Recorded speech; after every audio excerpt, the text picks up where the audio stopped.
இப்போ எப்படி இருக்கோ அப்படியே தான் இருக்கும். அந்த ஷைனிங்லாம் எனக்கு எதுவுமே வேண்டாம். இதே மேட் தண்ணி தெளிச்சு காலையில் ஃப்ரெஷ்ஷாக பண்ணும்போது ஓகே கேரளா பற்றி தெரியும். How they maintain, how they to it, அந்த மாடிஃபிகேஷன்லாம் அவங்க இது நம்ம நீங்கள் பிபிஎஃப் பண்ணலாம். ஆனால் சென்னை ஸ்டைலே கொஞ்சம் பெயிண்ட் வந்து போகுதுன்னு சொல்கிறாங்க. ரெகுலர் யூஸில் வந்து பார்த்தீங்கன்னா ஆக்சுவலாக இது வந்து பார்த்தீங்கன்னா இது மேலே வந்து இது ஒரு பெயிண்ட் போல் கலரே அப்படியே கலரே ஃபேட் ஆகி அப்படியே ஒரு மாதிரி பிளாக் ஆகிற மாதிரி ஆகும். இல்லை ஆகும். ஓகே. கோட்டிங் போட்டாலும் சில நேரத்தில் இதாகும். கோட்டிங் போட்டாலுமே அதாவது நான் இது பாலிஷ் பண்ணும்போதே பிளாக் ஏன் கேட்டால் இதில் கிளியரே கிடையாது பாருங்கள். நீங்கள் டச் பண்ணி பாருங்கள், யூ கேன் ஃபீல் இட். ஒன்றுமே இல்லை பாருங்கள். நான் இதை மெஷின் பாலிஷ் பண்ணும்போதே பிளாக் ரெசிபி வரும். கிளியர் ஒன்றுமே இல்லை. இதில் ஹீட் ஆகுது பாருங்கள். நல்லா பயங்கர ஹீட் ஆகும் போது சீக்கிரமாக அது வெளியில் வருது. நான் நீ பாலிஷ் பண்ணும்போதே அவர் ஒன்றில் நான் ஜஸ்ட் பார்க்கணும். ஸோ அதான் மேபி அங்கே நம்ம பிபிஎஃப் போட்டால் கொஞ்சம் அதில் பிபிஎஃப் செட் ஆகாதுங்களா? இல்லை, ஃபர்ஸ்ட் ஆஃப் ஆல் அதில் பிபிஎஃப் வராது. ஸோ எனக்கு வந்து அதான் அந்த கோட்டிங் சிராமிக்ஸ் நீங்கள் சஜஸ்ட் பண்ண மாதிரி. ஸோ இப்போ எப்படி இருக்கோ அப்படியே தான் இருக்கும். அந்த ஷைனிங்லாம் எனக்கு எதுவுமே வேண்டாம். இதே மேட் லைட்டாக ஒரு க்ளாஸ் அப்படியா? Just it's fresh. ஓகே. ரொம்ப கிளாஸி ஆகிடும். ரொம்ப கிளாஸ் இல்லை, அந்த மாதிரிலாம் வராது. ஒரு ஒரு ஒரு ஒரு பூவில் தண்ணி தெளித்து காலையில் ஃப்ரெஷ்ஷாக பண்ணும்போது அந்த ஒரு ஃபீல் இருக்கும். ஸோ நீங்கள் இப்போ இந்த பிளாக் வெஹிக்கிள் காமிச்சிங்களே அந்த மாதிரி ஷைனிங் அந்த மாதிரி வேணுமா? இல்லை அது மாதிரி வேண்டாம். அது வேற கேட்டகரி.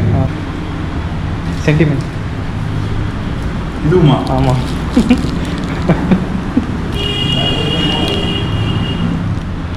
இது கலர் நல்லா இருக்குல்ல? இது சார் நல்லா இருக்கும், சூப்பராக இருக்கும்.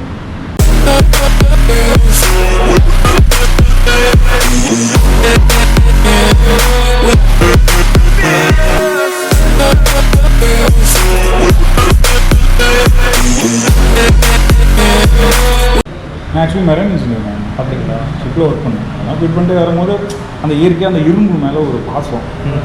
சரி, நம்ம கொஞ்சம் அது ஒரு அதான் அந்த ஷைனிங் வெஹிக்கிள் பார்க்கும்போது அந்த அந்த ஷைனினஸ் தான் ஓவர்டேக் பண்ணுது. இந்த அந்த அந்த ஒரு கலர் சேஞ்ச் ஆகிற அந்த ஒரு ஃபீல் இல்லை இந்த கலர். என்கிட்ட இல்லை, நான் இது வேறு கெமிக்கல் போடலாம்னு நினைக்கிறேன்.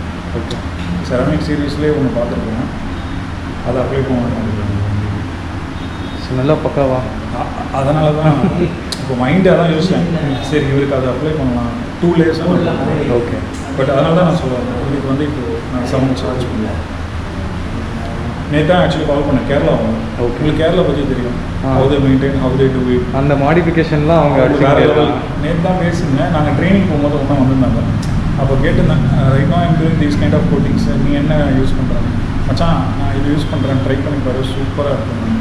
அவங்க 3 பிரான்ச் வச்சு வேறு லெவலில் பண்ணிடுறாங்க. ஓகே. சரி, எனக்கு ஒரு பாட்டில் கூட நான் கேட்டிருக்கேன், அதை அப்ளை பண்ணுவோம், நல்லாயிருக்கும். ஏன்னா கேரளானாலே நீங்கள் கேரளாவுக்கு போனீங்கன்னா சின்ன வண்டி கூட அழகாக வச்சு அது அவங்களோட வீட்டில் ஒருத்தராக நினைப்பாங்க வண்டியை. நான் கேரளா நிறைய பேர் போகும்போது 100% 90% வண்டி கண்ணில் ஒத்திக்கலாம். ஓகே. எப்படிலாம் அப்படி வைக்கிறான்னு தெரியும். Even the under arch you can see the muds. அந்தளவுக்கு பார்த்துக்கிறாங்க. பைக்காக இருக்கட்டும், காராக இருக்கட்டும், அவங்கள மாதிரி பார்த்துக்கிறாரு. தமிழ்நாட்டில் இல்லைன்னு சொல்ல முடியாது, ஆசை தான். நம்ம ரோடு அந்த மாதிரி. ஓகே. நம்ம என்ன தான் பார்த்து வச்சாலும் நம்ம ரோடு இருக்கும்போது நம்ம என்ன பண்ண முடியும்? அதனால் அவன்கிட்ட கேட்டேன், யூ ஜஸ்ட் ட்ரை இட், நல்லா இருக்கும் அப்படின்னு சொன்னான். அதை நான் ஆர்டர் போட்டேன்னா 4 அன்றைக்கி வரும். எனக்கு எப்போவுமே நான் இன்னொன்று சொல்லுவேன், சரி if customer give the vehicle means கொஞ்சம் டைம் கேட்பேன். ஏன்னா இப்போ நான் இந்த வண்டி பாலிஷ் பண்ணாலும் ஒரு 10 hours விட்டுடுவோம். ஏன்னு கேட்டோன்னா நம்ம பாலிஷ் பண்ணும்போது அந்த கெமிக்கல் இறங்கி என்ஹான்ஸ்மெண்ட் கொடுக்கும். You should give time. உடனே பண்ணிங்கன்னா நல்லா இருக்காது. இப்போ மேபி நிறைய வண்டி ஃப்ளோப்பில் இருந்தால் கூட நான் சொல்லுவேன், give me 1 day extra, 24 hours ஆகும். ஃபட்டாஃபட் பண்ணி கொடுத்தா இப்போது 10 வண்டி பண்ணிவிட்டு கம்மியாக காசு வாங்கலாம். நான் ஒரு வண்டி பண்ணுறேன், நல்லா பண்ணுறேன், பொறுமையாக பண்ணுறேன், எனக்கு நான் கேட்குறேன் அந்த காசு கொடுத்துருங்க, அப்போ நல்லாயிருக்கும். நான் சொல்கிறேன் அந்த 2 வருஷன்றது கஸ்டமர் நல்லா மெயின்டைன் பண்ணால் அது 3 years வரும். ஓகே. நான் சேஃபர் சைடுக்கு தான் நான் சொல்கிறது. நம்ம ஊர் தண்ணி இப்போ நல்லா இருக்கும்.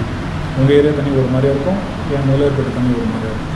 அதனால் இந்த ஏரியா இருக்குது பார்த்தீங்களா, என்ன தான் செராமிக் கோட்டிங் பண்ணாலும் ஒரு குழப்பு தண்ணி இருக்கும். ஓகே. நீங்கள் அந்த துணியை வச்சு டேம்ப் பண்ணி துடைக்கணும். துடைச்சிட்டு ட்ரை டவலில் துடைக்கணும். ஓகே. இப்போ இது க்ளாஸியாக இருந்ததுன்னா இந்த இடம் வேறு மாதிரி இருக்கும் துடைக்கிறது. ஆனால் இங்கே இம்ப்ரிண்ட்ஸ் நடக்கும். இதோ தெரியுங்களா? இப்போ என்ன தான் நீங்கள் போட்டு துடைச்சாலும் போல பார்த்தீங்களா? Even after doing ceramic also, sir என்ன சார் செராமிக் போட்டோம் இப்படி துடைச்சா போலியே போகாது. துணியை நினைங்க, புழிங்க, அழகாக இப்படி வைங்க, துடைங்க, போயிடும். போயிட்டு அப்புறம் ட்ரை டவலில் இப்படி ரவுண்டாக பஃப் பண்ணுங்க. ஓகே. திருப்பி இட்ஸ் ரீபேக். இதுதான் நம்ம சொல்கிறது. 7,000 ரூபாய் என்கிட்ட கொடுத்துட்டேன், 7,000 ரூபாய் என்கிட்ட கொடுத்துட்டேன். கஸ்டமர் கேட்க மெயின்டெனன்ஸ். ஒரு செராமிக் கோட்டிங் பண்ணால் அது எப்படி டியூரபிலிட்டி உங்களுக்கு கிடைக்கும்னா ஒரு நல்ல வாஷ். ஓகே. வேறு எதுவுமே கிடையாது. மெயின்டென்னா meaning simple, good wash leads a ceramic coating extra. Right. Ever pressure கொடுக்காது. நிறைய பேர் இப்போ துடைக்க கொடுத்தீங்கன்னா ஜஸ்ட் பஃப் பண்ணுங்க. ஜஸ்ட் இப்படி தான் பஃப் போட்டு இப்படி அழுத்திலாம் தேய்க்கூடாது. நம்ம வண்டின்றதை விட அடுத்தவங்க வண்டின்னு முதல்ல யாருமே இங்கே கிடையாது. அந்த சென்ஸ் கிடையாது. சீரியஸா? இன்னொருத்தர் வண்டி தானே இப்படி கை வைக்கிறது, இந்த பிபிஎஃப் பண்ணியிருக்கான்னு சொல்லி இப்படி வச்சு இப்படி பிரிக்கிறது. வாட்டர் வாஷில் இதான் நடக்குதா? பிபிஎஃப்னா என்னன்னு சொல்லி இப்படி கை வச்சு அந்த நெயில் இருக்குல்ல இப்படி வச்சு சுரண்டி பார்க்குறது. நீங்கள் ஷோரூமில் விட்டால் கூட சர்வீஸ் பண்ணும்போது மேனேஜர்கிட்ட சொல்லும் போது வாட்டர் வாஷ் பண்ணாதீங்கன்னு சொல்லுவாங்க. ஓகே. இதை ஏன் முக்கியமாக சொல்கிறேன்னா, வாட்டர் வாஷ் பண்ணுற இடத்துல பின்னாடி பேக்கப்பில் தான் இருப்பாங்க.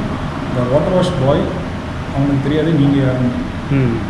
அவன் 10ல் வண்டியை 11வது வண்டியாக தான் அவன் வண்டியை ட்ரீட் பண்ணுவான். கையில் கிடைக்கிற துணியை தான் தேய்ப்பான். வீலில் போட்ட துணி எங்கே போடுவான்? பாடியில் போடுவான். பாடியில் போட்ட துணி வீலில் போடுவான். ஒரே துணியை வச்சுட்டு ரேக்ஸ் யூஸ் பண்ணுவோம். போட்டு முடிச்சுட்டு they use cutting oil. Otherwise விஸ்தாவில் ஒரு கெமிக்கல் இருக்குது, அது பிளாக்ல போடுவாங்க. அது ஈஸியாக இருக்கும் அவங்களுக்கு. சரன்னு ஸ்ப்ரே பண்ணுவாங்க. அது பாடியில் போடுவான், துடைப்பான். நீங்கள் பார்த்துருப்பீங்க அவங்க வெஸ்பா பல இருக்கும். ஆனால் கை வச்சு தொட்டு பார்த்தா ஒரு ஆயிலாக இருக்கும். ஸ்மெல் பண்ணிங்கன்னா அந்த ஆயில் இருக்கும். ஏன் கேட்டால் விஸ்தாவில் ஒரு கெமிக்கல் இருக்குது. அது வீல் மட்டும் அவங்க பார்த்து பண்ண முடியாது. ஒரு நாளைக்கு 50 வண்டி சர்வீஸ் இருக்குது. டெலிவரி ஆகும்போது சீக்கிரமாக அவன் டைமில் 6:30 கொடுக்கணும். அப்போ அவன் எப்படி பண்ணுவான்? உட்காந்து பொறுமையாக பண்ணுவாங்க. சத்தியமாக முடியாது, அவனை குறை சொல்ல முடியாது. அதனால் என்னோட கிளைண்ட்ஸ் கிட்ட நான் 100% சொல்கிறது, never ever do water wash in your service. Service விட்றீங்களா, சர்வீஸ் பண்ணிவிடுங்க. ஜாப் கார்டில் நோ வாட்டர் வாஷ், எனக்கு வாட்டர் வாஷ் பண்ணிக்கலாம் அப்படின்னு சொல்லிட்டு வண்டி எடுத்துங்க. ஏங்க அப்படிங்கிற நீங்கள் கூட செல்ஃபாக வாஷ் பண்ணுங்கள். இல்லையா, நான் ஆக்சுவலி வாட்டர் வாஷ் ஓப்பன் பண்ண போகிறேன். நான் பண்ணுற வண்டி என்கிட்டே வந்தால் போதும். ஸோ அது இன்னும் டியூரபிலிட்டி நல்லா இருக்குங்களா? இப்போ க்ரீனாக தெரியும். இது நல்லாவே நீங்கள் பிபிஎஃப் பண்ணல. ஆனால் சென்னையில் ஏன் பண்ணுறாங்க? என் ஃப்ரெண்டுக்கிட்டே கேட்டேன், வருது 15,000 வாங்குறேன் அப்படிங்கிறது. அந்த ஸ்டைலையே கொஞ்சம் மாற்றுற மாதிரி இருக்குது. நேம் சொல்லுங்கள். Vimal. So dude ceramic coating நம்ம கொடுத்தது இங்கே தான். ஸோ பிபிஎஃப் வேணான்னு சொல்லிட்டாங்க. ஏன்னா வந்து ஸோ எட்ஜஸ் கார்னரிங்கில் பிச்சுட்டு வந்துடுமா. ஸோ அதனால் if you are in Pondicherry you come.